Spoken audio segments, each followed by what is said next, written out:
જેટલા એક્સિડન્ટ નહીં થતા, એનાથી વધારે એક્સિડન્ટ તો હેલ્મેટ પહેરીને થતા છે. તો પછી ને એમાં તમે પાછા હેલ્મેટ ના 5,000 રૂપિયા માંગતા છો. ભયંકર આટલા ટા ફટફડિયાને વેચવા નીકળ્યા તો પણ નહીં આવે.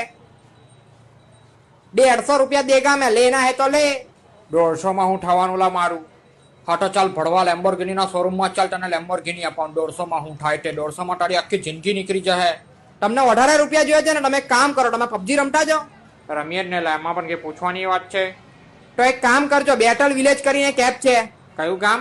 અરે માકા ભરોસા એની તો આને પોલીસમાં કોઈ લીધો. આ કોઈ ગામનું નામ નથી, એ કેપનું નામ છે, બેટલ વિલેજ. એ બધું છો, તમે ટીબલ સીટ કેમ જતા છો? લાવ 10,000 લાવ.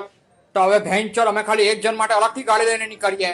બધા પોતાની અલગ ગાડી લઈને નીકળવા માંડે તો તારા પોયરા માટે પેટ્રોલ કોણ બચાવશે? તારો બાપ. એક તો અમે અહીંયા ટીબલ સીટ જેને ફ્યુચર માટે પેટ્રોલ બચાવીએ ને એમાં તો અમારી પાસે 10,000 માંગતો છે. ફ્યુચરમાં જયારે પેટ્રોલ પટી જાય ત્યારે હું મોટાથી ગાડી ચલાવશે ને સાલા ક્યારની અહીંયાની બધી છોકરીઓ ટીબલ સીટ હેલ્મેટ વગર જતી છે નહીં દેખાતું.